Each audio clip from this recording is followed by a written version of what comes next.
¿Qué tal, amigos? ¿Cómo vienen con la huerta? Hoy veremos el cultivo de las legumbres.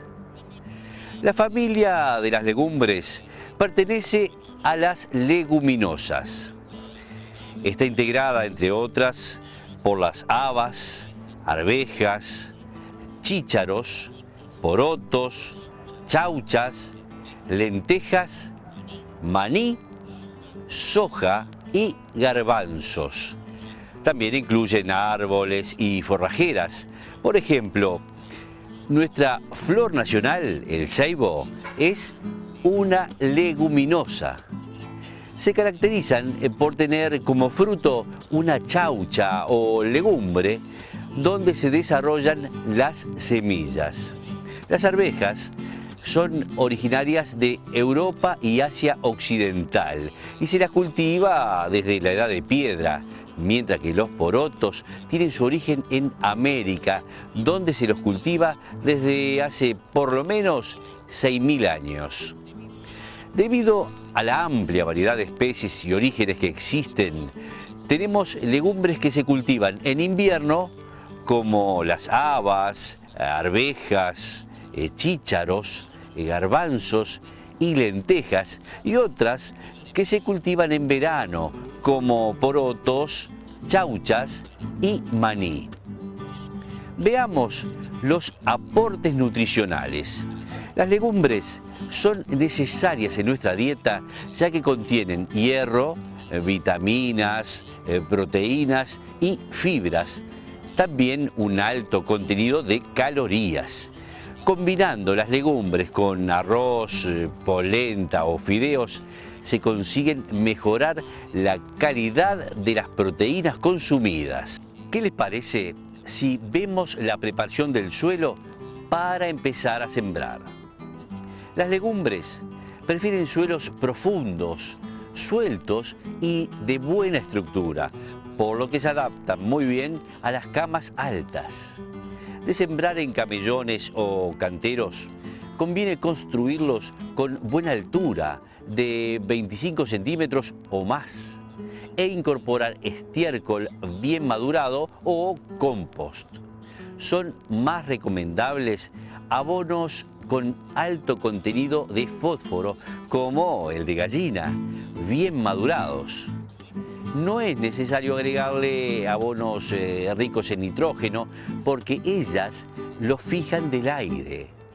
Estas plantas de semillas grandes tienen la propiedad de desarrollarse satisfactoriamente en suelos que por diferentes motivos no están afinados. Por esto y por aportar nitrógeno al suelo, son excelentes cultivos para comenzar a plantar en tierras que no han sido trabajadas antes. Ahora que ya sabemos cómo se prepara el suelo para el cultivo de legumbres, veamos entonces cuáles son las fechas de siembra. Empecemos por los cultivos de invierno. Recordemos que para esta época plantaremos principalmente habas y arvejas. En el caso de las habas, estas se siembran desde mediados de abril hasta julio. En tanto, las arvejas se siembran desde mediados de julio y durante el mes de agosto. Las semillas pueden sembrarse a una profundidad de 2 a 4 centímetros. Para cultivar 10 metros cuadrados de arvejas son necesarios 40 gramos de semillas, mientras que para las habas, por ser más grandes, necesitamos 100 gramos para la misma superficie.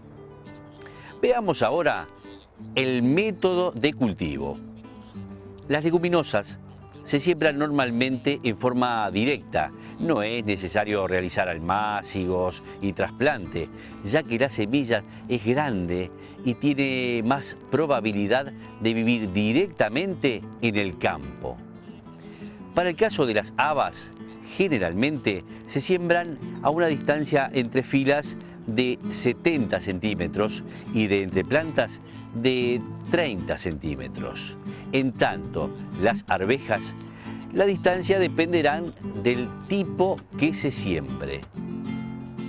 Las variedades de enrame que crecen como una enredadera deben conducirse con espalderas o cañas y por lo general se plantan a una distancia de 1 metro entre filas y 20 centímetros entre plantas. Las variedades enanas, que no necesitan conducción y pueden apretarse un poco más, se siembran a una distancia entre plantas de 15 a 20 centímetros y entre filas de 60 a 70 centímetros. Y como siempre, llega el momento esperado, el de la cosecha. Las arvejas comienzan a cosecharse cuando las vainas que envuelven las semillas tornan el verde oscuro a claro y se distinguen las arvejas en su interior. Esto ocurre en octubre y continúa durante todo noviembre, hasta que las altas temperaturas provocan el decaimiento de las plantas. Las habas se cosechan cuando las vainas verdes alcanzan entre 10 y 20 centímetros y los granos alcanzan gran tamaño, distinguiéndose como protuberancias dentro de las vainas. La producción de habas también decae durante noviembre cuando las temperaturas suben.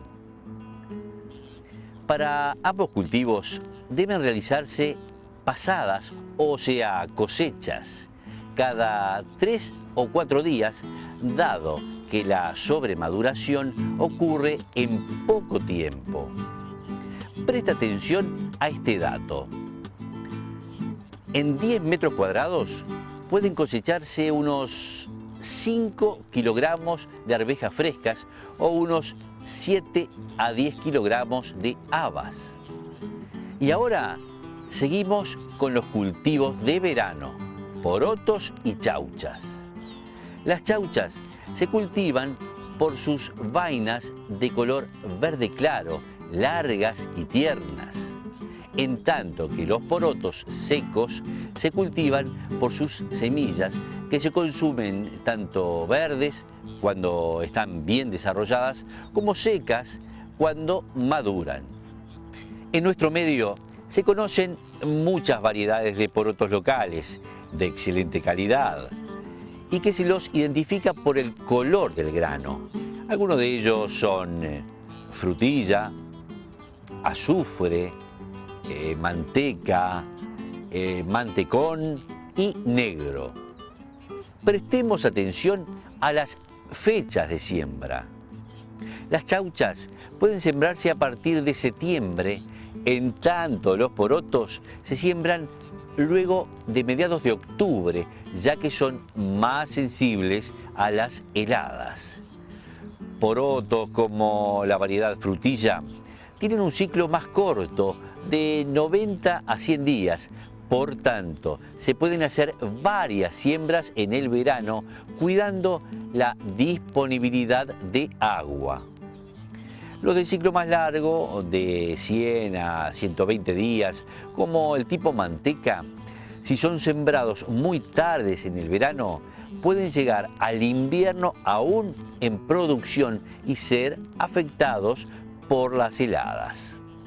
Las semillas se entierran a 2 o 3 centímetros de profundidad, necesitando entre 50 y 100 gramos de semillas para cultivar 10 metros cuadrados, dependiendo del tamaño de las mismas.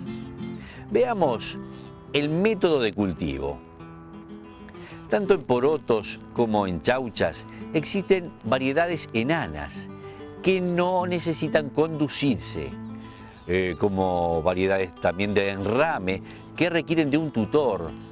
Las variedades de enrame pueden sembrarse consociadas con maíz, aprovechando la caña de este para trepar y dar su fruto. De lo contrario, puede colocarse cañas atadas formando pirámides.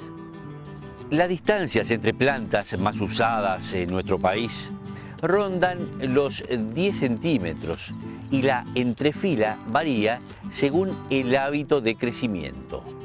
Los tipos enanos pueden separarse a 60 o 70 centímetros entre filas y los de enrame a 70 u 80 centímetros. Y prestemos mucha atención al riego. El riego es importante para la producción de chauchas, ya que la falta de humedad puede conducir a la caída de flores y el endurecimiento prematuro de los granos. Y ahora veamos la cosecha de los cultivos de verano. Las chauchas se cosechan cuando las vainas se han desarrollado completamente y las semillas comienzan a engrosar. La cosecha se realiza manualmente tirando de las chauchas para que éstas se separen de la planta. Es necesario hacer cosechas 2 veces por semana para que las chauchas no se pasen de maduración. Por su parte, los porotos secos se cosechan cuando el grano está firme y la chaucha seca. La trilla, es decir, la separación del grano de la chaucha, se puede hacer golpeando estas cuando están bien secas. Luego, con algo de viento y arrojando la cosecha desde la altura, se termina de separar el grano de las vainas secas. Se pueden obtener entre 2 y 3 kilogramos de porotos secos en 10 metros cuadrados de cultivo y 5 a 6 kilogramos de chauchas en la misma superficie. El rastrojo, es decir, lo que queda de las plantas luego de la cosecha, puede incorporarse al suelo, enterrándolo, ya que es excelente mejorando su fertilidad. Es muy importante que no se nos estropee lo que cosechamos. Por lo tanto, presta atención a lo siguiente. Es común que durante el almacenamiento de los porotos aparezcan gorgojos, pequeños insectos que se alimentan dejando hoyos en los porotos, deteriorando el producto. Si se quiere conservar semilla para el próximo cultivo, se pueden conservar en la heladera, donde los gorgojos no pueden reproducirse por el frío. Para conservar una mayor cantidad, puede mezclarse a los porotos ramas de eucalipto, alcanfor, romero o tomillo, que también repelen a los insectos de los granos. Y ahora veamos qué opinan unas maestras de una escuela que tiene una huerta orgánica. Bueno, nosotros trabajamos vinculado al área de matemáticas con el concepto de área. Calculamos área y perímetro de terrenos. Desde el punto de vista académico es muy enriquecedor. También podemos ver la historia de los diferentes tipos de alimentos. Y bueno, también desde el punto de vista actitudinal, la cooperación, el trabajo en equipo, el observar, el poder vivenciar el crecimiento de los seres vivos, es bastante importante. Y bien, esperemos que puedan poner en práctica todo lo que aprendimos hoy. Hasta la próxima, amigos.